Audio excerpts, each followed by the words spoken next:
여러분 안녕하십니까? 자, 지금 보시는 이곳은 전국 최다 초고층 건물 밀집 지역인 해운대 마린시티입니다. 자, 지금 이 소리가 들리시죠?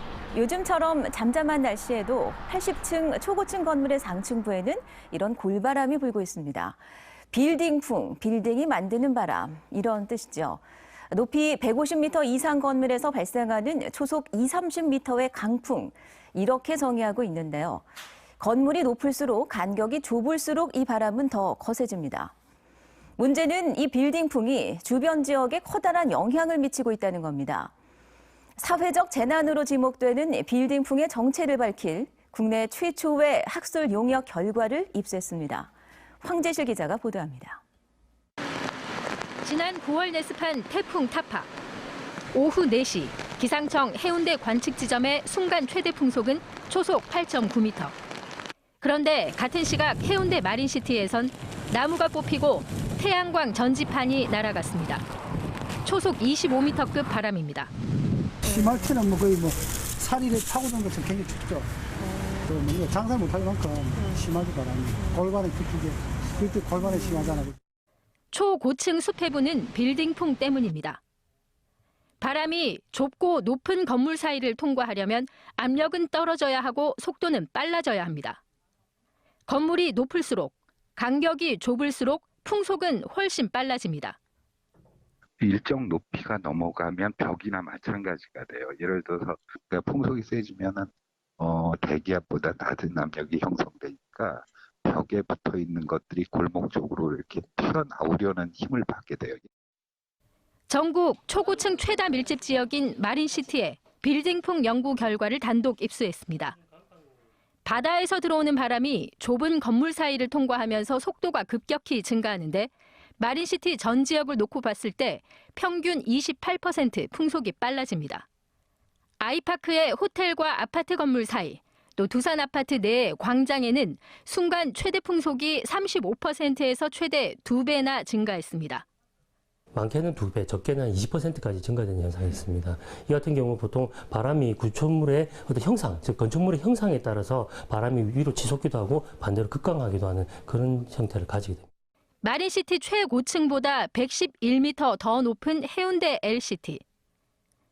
랜드마크 건물 바로 뒤쪽의 한 오피스텔 건물에서는 갑작스러운 강풍에 유리창이 깨지는 사고가 났습니다. 이 근처에 거의 다 깨졌어요. 아, 진짜요? 예. 우리는 아무리 태풍 와도 유리 깨지거나 비가 새거나 한 적이 없는데 저번 태풍 때는 우리 집도 비가 새고 유리가 깨지고 했죠.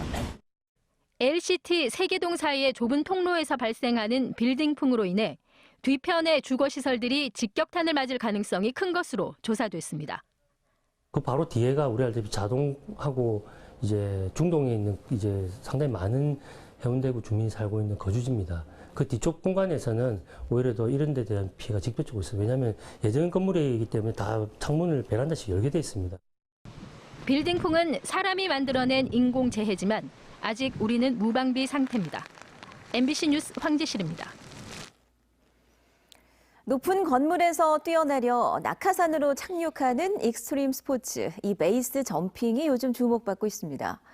최근 러시아 국적의 유명 유튜버들이 부산에서 베이스 점핑을 하다 경찰에 붙잡혔는데요. 한 아세안 특별 정상회의를 앞두고 공중 보안에도 비상이 걸렸습니다. 류재민 기자입니다. 한 남성이 건물 위에서 갑자기 뛰어내리더니 낙하산을 활짝 편 채 해운대 밤하늘을 가르며 아찔한 고공비행을 시작합니다. 잠시 후 착륙한 이들은 서로 기쁨을 나눕니다. 아후.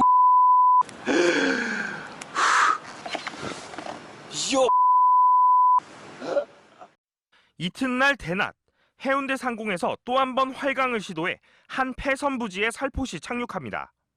건물이나 절벽 등 높은 곳에서 낙하산으로 강화하는 스포츠, 이른바 베이스 점핑입니다. 이들은 176m 높이 40층 건물 옥상에서 뛰어내려 180m가량 떨어진 이곳 주차장으로 착륙했습니다. 34살 러시아인 A씨 등 2명은 전 세계를 돌아다니며 베이스 점핑을 하고 이를 SNS를 통해 공유하고 있는데 지난 6일 부산에 들어와 해운대 일대 고층 건물에서 2차례 베이스 점핑을 즐겼습니다. 그냥 여기 앉아있다 무심코 이렇게 보니까 저리 넘어가더라니까. 뭐 페어 글라이딩인가 해요. 저쪽 탑 쪽으로 이렇게 땡기면서 내려가대. 소방법상 옥상문은 대피를 위해 잠글 수 없게 돼 있어 9kg 무게 장비를 메고 40층이 넘는 호텔과 오피스텔 옥상으로 손쉽게 올라갈 수 있었습니다. 이들은 준공을 앞둔 101층 높이의 LCT를 사전 답사까지 한 것으로 확인됐습니다. 경찰은 이들을 출국 금지 조치하고 건조물 침입 혐의로 불구속 입건해 조사 중입니다. 이미 지난해 중국 베이징에서 가장 높은 528m 높이 시틱타워에서 베이스 점핑을 하다 열흘 동안 구금되기도 했습니다. 본인들은 한국에서는 이런 행위가 제가 되지 않는 줄 알고 했다라고 변수하고 있습니다. 건조물의 주인이나 그 사용자들이 허락을 받고 들어갔으면 뭐 특별히 죄를 적용할 만한 게 없지만은 그분들이 허락을 받지 않고 들어갔기 때문에 특히 오는 25일부터 부산에서 한 아세아 특별 정상회의도 예정돼 있어 경찰은 해운대 일대 건물 옥상 출입 통제 방안을 마련하는 등 경호 보안에도 비상이 걸렸습니다. MBC 뉴스 이재민입니다.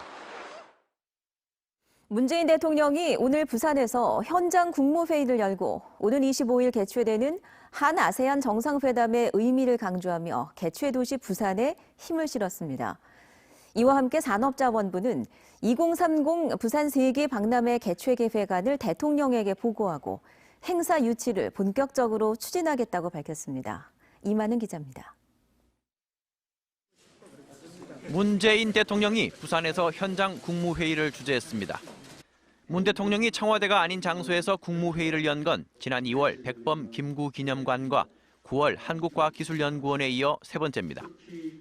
대통령은 신남방 정책은 대한민국 국가 발전의 핵심이라며 부산에서 열릴 한아세안 특별정상회의를 아세안과 두터운 신뢰를 토대로 상생 협력을 획기적으로 강화하는 계기로 삼아야 한다고 말했습니다.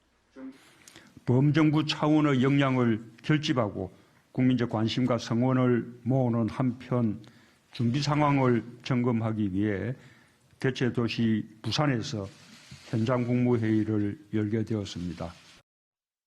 특히 부산 한아세안 특별정상회의와 한메콩 정상회의는 지난 2년 반 동안 우리 정부가 진심과 성의를 다해 추진해온 신남방 정책의 중간 결산이라며 의미를 강조했습니다. 한아세안 정상들이 부산 정상회담에 이어 내년에 최종 서명을 마치면 세계 최대 규모의 자유무역 시장이 열리게 될 것으로 기대하고 있습니다. 이번 행사가 국가적으로 중요한 외교 행사이면서 우리 국민들과 아세안 국민들의 축제의 장이 되길 기원합니다. 이와 함께 산업통상자원부는 국무회의 석상에서 2030 부산 세계 박람회 개최 계획안을 보고하고 행사 유치를 본격적으로 추진하겠다고 밝혔습니다.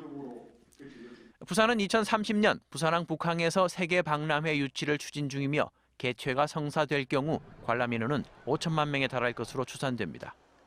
정부는 2021년 5월 국제박람회 기구에 유치 신청서를 공식 제출합니다. MBC 뉴스 이만흥입니다. 부산을 기반으로 한 지역항공사 에어부산의 대변화가 예고되고 있습니다. 에어부산의 모기업인 아시아나항공의 사실상 새 주인으로 현대산업개발이 선정됐기 때문인데요. 앞으로의 협상 결과에 따라 자회사인 에어부산의 재매각 가능성도 점쳐지고 있고 에어부산 앞날에 지역 경제계가 주목하고 있습니다. 정은주 기자입니다. 아시아나항공 매각 협상이 급물살을 타면서 자회사인 에어부산의 앞날에도 관심이 쏠리고 있습니다. 아시아나는 에어부산의 지분 44%를 보유한 대주주입니다. 매각이 순조롭게 진행될 경우 에어부산의 새 주인도 HDC, 현대산업개발로 바뀌게 되는 겁니다. 이번 매각은 아시아나항공과 에어부산, 에어서울 등 6개 자회사를 통매각하는 것을 원칙으로 진행되고 있지만 추후 협상 과정에서 자회사별 개별 매각 가능성도 점쳐지고 있습니다. 현대산업개발이 에어부산을 분리 매각하거나 다른 계열사에 지분을 넘기고 편입시키는 등의 시나리오가 가능하다는 분석입니다. 지난 2008년 부산시와 지역 기업들의 출자로 만들어진 지역 기반 저비용 항공사인 에어부산의 대변화가 예상되는 부분입니다.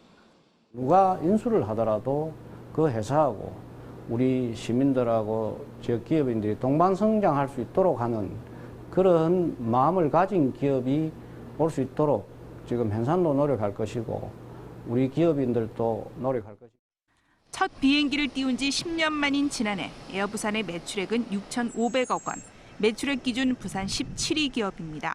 지난해 유가증권 시장 상장에 이어 인천발 국제선 확보 등 성장세를 이어가고 있는 에어부산이 대주주 교체 이후 어떻게 달라질지 국내 항공업계는 물론 지역 경제계에 관심이 쏠리고 있습니다.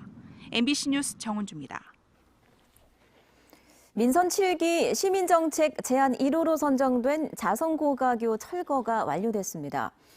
부산의 첫 고가교인 자성고가교는 노후화로 시민안전과 과도한 유지 보수 비용 때문에 철거 여론이 일었고 지난해 8월 부산시 홈페이지 OK 1번가를 통해 1호 시민 제안으로 접수됐습니다. 부산시는 이번 철거로 보행자 중심의 도시 환경이 조성되고 침체된 주변 상권이 활기를 되찾을 것으로 기대하고 있습니다. 부산시의회가 오늘부터 42일간의 일정으로 282회 정례회를 개회했습니다. 이번 정례회에서는 부산시 교육청에 대한 행정사무감사와 함께 내년도 부산시 예산안과 교육청 예산안을 심사합니다.